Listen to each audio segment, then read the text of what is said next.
Welcome to Bharat exams academy Madurai. அனைவருக்கும் வணக்கம். நம்ம இன்றைக்கி என்ன பார்க்க போகிறோம்னு பார்த்திங்கன்னா ரிட்டன் ஒன் வேர்ட்ஸ் தான் பார்க்க போகிறோம். எது சம்மந்தமாக பார்க்க போகிறோன்னா கூட்டுறவுகள் சம்மந்தமான ப்ளஸ் ஜிகே கொஸ்டின்ஸ் எல்லாமே கலந்து தான் நம்ம இந்த வீடியோவில் இப்போ வர கிளாஸஸ் எல்லாமே நம்ம அப்படி தான் பார்த்துட்ருக்கோம். ஸோ இது ரொம்ப இம்பார்ட்டண்ட் எக்ஸாம்ஸ்க்கும் மட்டும் இல்லாமல் ஆக்சுவலாக அதாவது கோஆப்ரேட்டிவ் எக்ஸாம்ஸ்க்கு மட்டும் இல்லாமல் மிச்சம் இருக்க எல்லா எக்ஸாமுக்குமே இந்த வீடியோ உங்களுக்கு ரொம்ப யூஸ்ஃபுல்லாக இருக்கும். ஸோ வீடியோ எல்லாமே ஃபுல்லாக ஸ்கிப் பண்ணாமல் பாருங்கள். கோஆப்ரேட்டிவ் எக்ஸாம்ஸ்க்குரிய study material, test batch, online classes எல்லாமே அவைலபிளாக இருக்குது.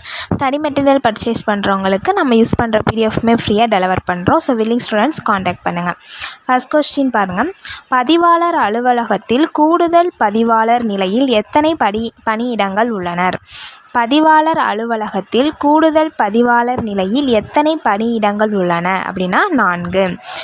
தலைமைச் செயலகத்தில் கூட்டுறவு எந்த துறையின் கீழ் வருகிறது? தலைமைச் செயலகத்தின் கூட்டுறவு எந்த துறையின் கீழ் வருகிறதுனா கூட்டுறவு, உணவு மற்றும் நுகர்வோர் பாதுகாப்புத்துறை.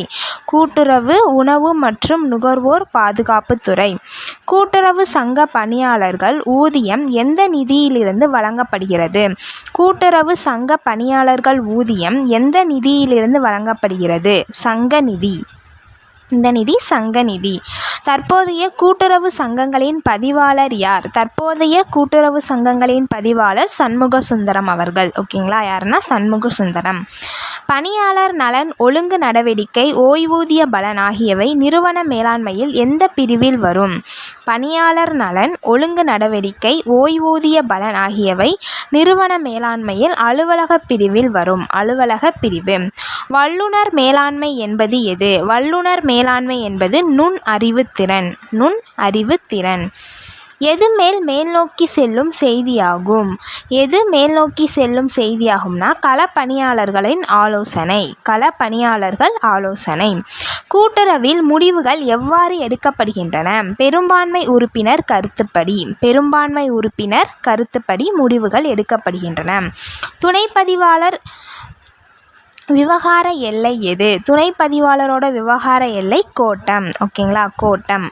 அலுவலக ஆணை என்பது என்ன? அலுவலக தலைமையின் ஆணை. அலுவலக ஆணை என்பது அலுவலக தலைமையின் ஆணை.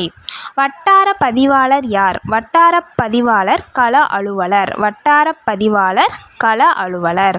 இணை பதிவாளர் அலுவலகத்தில் எத்தனை துணை பதிவாளர்கள் பணிபுரிந்து வருகிறார்கள்? இணை பதிவாளர் அலுவலகத்தில் எத்தனை துணை பதிவாளர்கள் பணிபுரிந்து வருகிறார்கள்? 2. எத்தனை பேர்? 2. கூட்டுறவு சார் பதிவாளர்களின் உயர் அலுவலருக்கு உயர் அலுவலர் யார்? கூட்டுறவு சார் பதிவாளரின் உயர் அலுவலருக்கு உயர் அலுவலர் இணை பதிவாளர் அவர்கள். யாருன்னா இணை பதிவாளர். கோப்புகள் எத்தனை வகையாக முடிவு கட்டப்படுகின்றன? கோப்புகள் எத்தனை வகையாக முடிவு கட்டப்படுகின்றன? 5 வகையாக முடிவு கட்டப்படுகின்றன. அலுவலக நிர்வாகி எனப்படுபவர் யார்?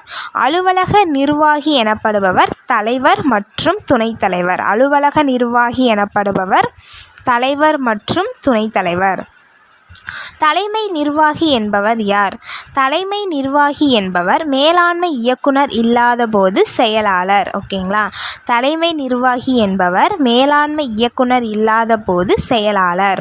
துணை பதிவாளர் அலுவலகம் யாரால் ஆய்வு செய்யப்படும்? துணை பதிவாளர் அலுவலகம் இணை பதிவாளரால் ஆய்வு செய்யப்படும். துணை பதிவாளருடைய அலுவலகம் இணை பதிவாளரால் ஆய்வு செய்யப்படும். உறுதிமொழி பத்திரத்தை எழுதி தருவது யார்? உறுதிமொழி பத்திரத்தை எழுதி தருவது கடன் பெற்றவர். உறுதிமொழி பத்திரத்தை எழுதி தருவது கடன் பெற்றவர். மாற்றுமுறை ஆவண சட்டம் எந்த ஆண்டு இயற்றப்பட்டது? மாற்றுமுறை ஆவண சட்டம் எந்த ஆண்டு இயற்றப்பட்டது? 1881. மாற்றுமுறை ஆவண சட்டம் 1881ஆம் ஆண்டு இயற்றப்பட்டது. பாராளுமன்றம் என்பது எதை குறிக்கும்? பாராளுமன்றம் என்பது குடியரசுத் தலைவர் மற்றும் 2 அவைகள். ஓகேங்களா? 2 குறிக்கிறதா பாராளுமன்றம். அதாவது லோக்சபா, ராஜ்யசபா ப்ளஸ் குடியரசுத் தலைவர் இவங்க எல்லாம் சேர்ந்தது தான் பாராளுமன்றம். ஓகேங்களா? அடிப்படை கடமைகள் எத்தனை? அடிப்படை கடமைகள் 11. அடிப்படை கடமைகள் எத்தனை? 11. கட்டளை நீதி பேராணை மனு இவருக்கு எதிராக தாக்கல் செய்ய முடியாது. கட்டளை நீதி பேராணை மனு இவருக்கு எதிராக தாக்கல் செய்ய முடியாதுன்னா ஒரு தனிநபருக்கு எதிராக தாக்கல் செய்ய முடியாது. ஆன்சர் வந்து தனிநபர். ஆட்கொணர்வு நீதி பேராணை யாருக்கு எதிராக தாக்கல் செய்ய முடியும்னா அரசு மற்றும் தனிநபருக்கு எதிராக தாக்கல் செய்ய முடியும். ஆட்கொணர்வு நீதி பேராணை அரசு மற்றும் தனிநபருக்கு எதிராக தாக்கல் செய்ய முடியும்.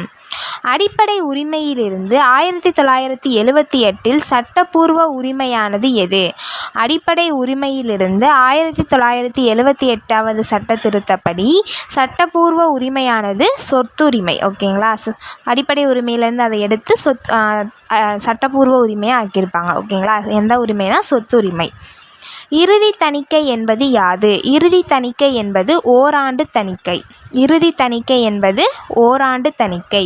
கூட்டுறவு தணிக்கை எத்தனை வகைப்படும்? கூட்டுறவு தணிக்கை 4 வகைப்படும். எத்தனை? 4. ஊர் தணிக்கை மேற்கொள்வது யார்?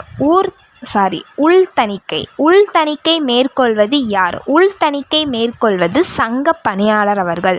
உள் தணிக்கை மேற்கொள்வது சங்க பணியாளர் அவர்கள். தணிக்கையில் வகுப்பில் வரும் சங்கம் எதை குறிக்கிறது? தணிக்கையில் வகுப்பில் வரும் சங்கம் செயலிழந்த சங்கத்தை குறிக்கிறது. ஓகேங்களா? தணிக்கையில் வகுப்பில் வரும் சங்கம் செயலிழந்த சங்கத்தை குறிக்கிறது.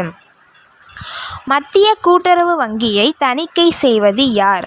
மத்திய கூட்டுறவு வங்கியை தணிக்கை செய்வது தணிக்கை நிறுவனம். மத்திய கூட்டுறவு வங்கியை தணிக்கை செய்வது தணிக்கை நிறுவனம். இறுதி கணக்குகள் மற்றும் இணைப்புகளை தயாரிக்கும் பொறுப்பு யாருடையது? இறுதி கணக்குகள் மற்றும் இணைப்புகளை தயாரிக்கும் பொறுப்பு தலைமை நிர்வாகியுடையது. யாருடையது? தலைமை நிர்வாகி. குடியரசுத் தலைவரின் குறைந்தபட்ச வயது என்ன? குடியரசுத் தலைவரின் குறைந்தபட்ச வயது 35. குடியரசுத் தலைவருடைய குறைந்தபட்ச வயது 35. மேலவை தலையிடாத சட்ட முன்வரைவு எது? மேலவை தலையிடாத சட்ட முன்வரைவு பணம். ஓகேங்களா? மேலவை தலையிடாத சட்ட முன்வரைவு பணம். ஓகே, நம்ம இன்றைக்கி இதில் 32 வரைக்கும் பார்த்துருக்கோம். நெக்ஸ்ட் வீடியோவில் இதுக்குரிய கண்டினியூஸ் ஸ்டார்ட் பண்ணலாம். ஓகேங்களா? இது ரொம்ப முக்கியமான வீடியோ. ஸோ கண்டிப்பாக இதுக்குரிய கண்டினியூஸ் வீடியோவுமே சேர்ந்து பாருங்கள். ஓகேங்களா? தேங்க்யூ.